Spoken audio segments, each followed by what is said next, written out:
Hello students, welcome to the digital classroom of Dipti Bridgewell School. Today's subject is second language Hindi, class 5.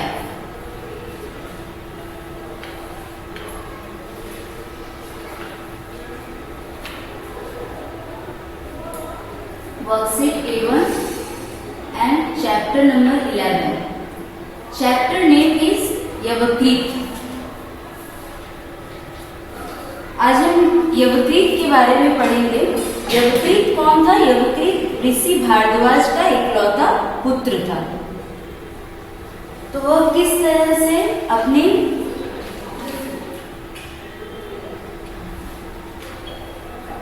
सहपाठियों के साथ किस तरह से वो रहता था आश्रम में और कैसी शिक्षा प्राप्त करता था, इस बारे में हम आज पढ़ेंगे. तो इस चैप्टर में पहला क्या है हमारा कि लगन और मेहनत से अगर परिश्रम किया जाए तो विद्या अध्ययन प्राप्त करने में कोई कठिनाई नहीं आती. इसलिए हम सभी बच्चों को लगन से अध्ययन करना चाहिए. अध्ययन मीन्स पढ़ना चाहिए. ठीक है, अध्ययन करना मीन्स पढ़ाई करना.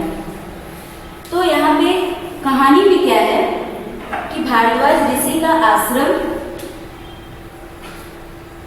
शहर से बहुत दूर जंगल में था. वहां का वातावरण बहुत ही शांत और मनोहर था. उस आश्रम में सभी कोई अध्ययन करने आते थे, चाहे वो राजा का पुत्र हो चाहे वो किसी भी निर्धन का हो. वहां सभी के साथ समान व्यवहार किया जाता था. जैसे कि हम लोग एक एग्जाम्पल है, जैसे हम लोग रामायण देखे हैं. रामायण में सभी कोई जैसे आश्रम में जाकर पढ़ाई करते थे, फिर बहुत सारी शिक्षा प्राप्त करते थे, बाण अध्ययन करते थे. उसी तरीके से ही भारद्वाज ऋषि का भी आश्रम था. यहाँ पे भी इस तरीके का अध्ययन किया जाता था. हर तरीके का शिक्षा दिया जाता था. और सिर्फ भारद्वाज ऋषि ही नहीं रहते थे, बहुत सारे ऋषि वहाँ अलग अलग शिक्षा देने के लिए रहते थे. तो ऋषि अपने सभी शिष्यों से संतुष्ट थे, लेकिन अपने जो पुत्र यवकृत था उससे वो दुखी रहते थे, क्योंकि उसका मन पढ़ाई लिखाई में बिल्कुल ही नहीं लगता था. तो एक दिन ऋषि ने बहुत सारी शिक्षा देते हुए एक बात कही कि हमें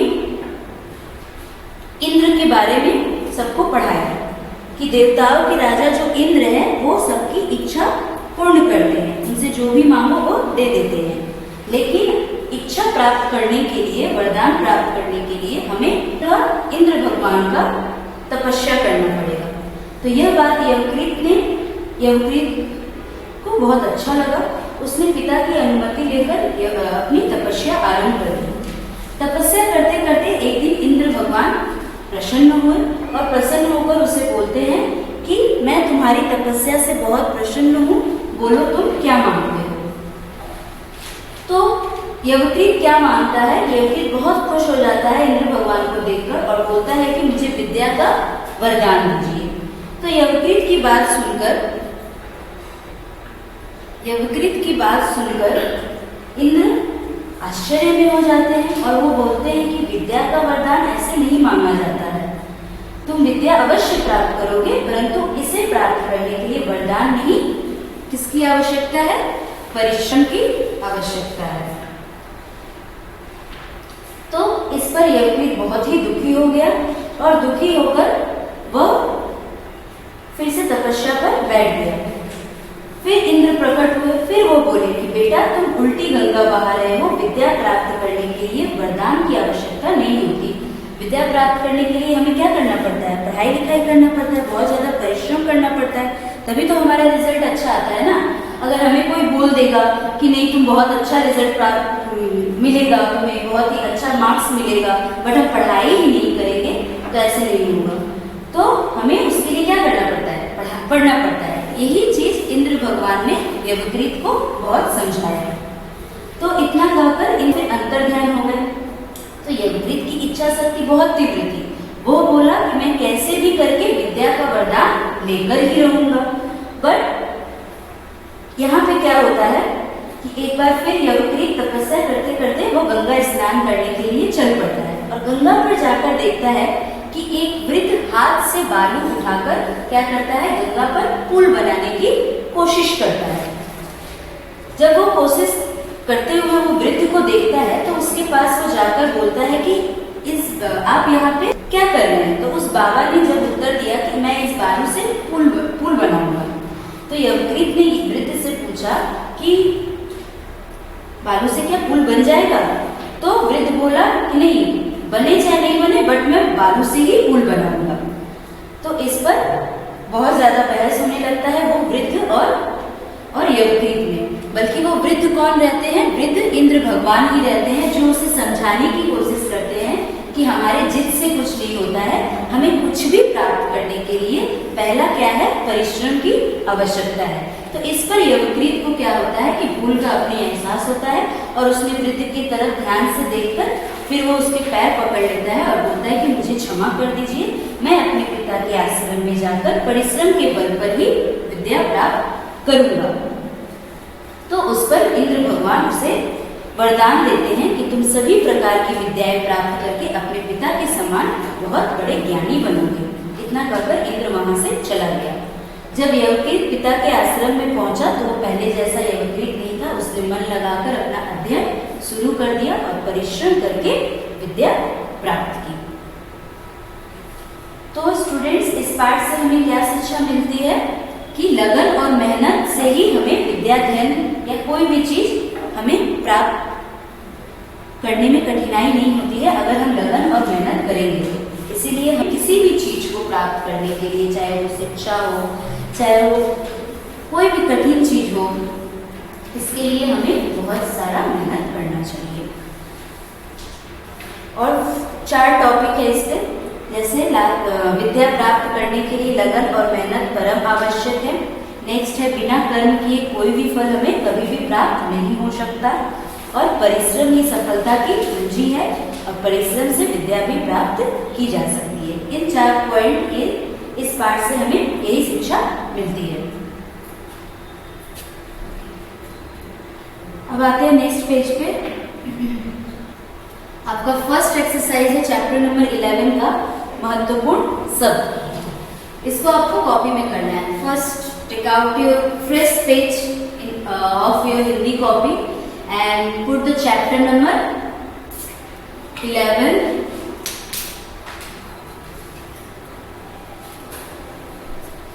Write chapter name Yavakrit and write today's date. इसके बाद आपको हेडिंग देना है महत्वपूर्ण शब्द, और जितने भी मैंने यहाँ पे शब्द लिखे हैं वो सबको आपको कॉपी में करना है 1 to 10। ओके, पहला क्या है, आश्रम। सेकेंड निर्धन। नंबर 3 इकलौता। नंबर 4 शिष्य। नंबर 5 संतुष्ट। नंबर 6 बाछे। नंबर 7 विद्या। नंबर 8 परिश्रम। नंबर 9 अंतर्ध्यान। नंबर 10 अध्ययन। ये 10 वर्ड्स आपको अपनी हिंदी कॉपी में लिखना है।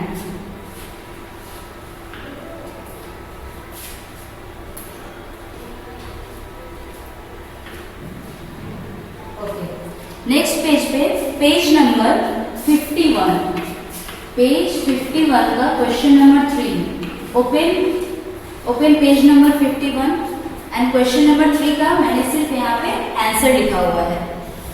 क्वेश्चन नंबर 3 का नंबर क क्या है, ऋषि के आश्रम का वातावरण कैसा था, शांत, कोमल, कठोर। आंसर क्या होगा नंबर क का 1। कैसा वातावरण था, शांत। ठीक है, आपको मेरे साथ ही बुक में टिक कर लेना है। नंबर ख, यवकृत ऋषि भारद्वाज का डैश पुत्र था, एक इकलौता द्वीप। कैसा पुत्र था, इकलौता। नंबर ख नंबर 2 होगा इकलौता, टिक कर लेना है। नंबर ग, यवकृत की बात सुनकर इंद्र को क्या होगा, चिंता, साहस, आश्चर्य। आश्चर्य आंसर होगा ग का 3 आश्चर्य। नंबर घ, गंगा पर कोई डैश नहीं है, गंगा पर कोई पुल नहीं है। नंबर 1 होगा। तो ये जो आंसर मैंने बताया है ये आपको अभी साथ ही साथ मेरे साथ बुक में टिक कर लेना है। और जब आप इसको कॉपी में कीजिएगा तो आपको क्वेश्चन फिर ऑप्शन फिर आपको टिक करना है।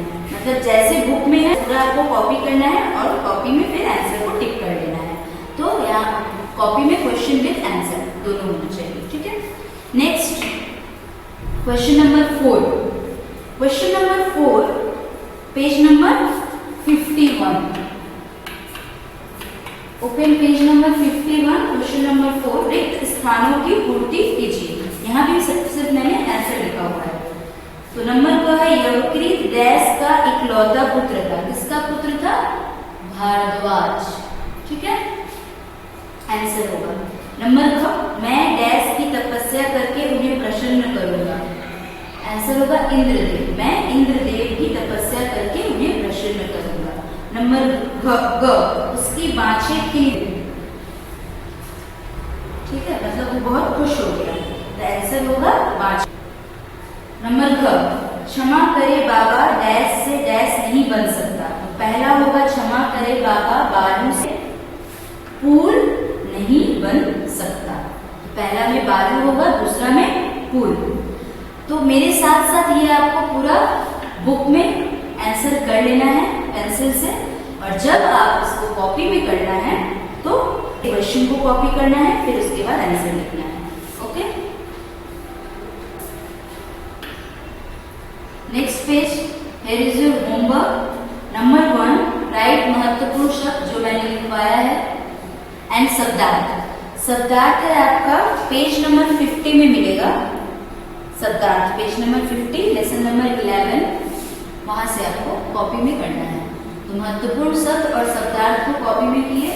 फिर नेक्स्ट है क्वेश्चन नंबर 3 एंड 4 जो कि मैंने आंसर अभी बताया है। क्वेश्चन नंबर 3 टिक मार्क और क्वेश्चन नंबर 4 क्या है? रिक्त स्थान।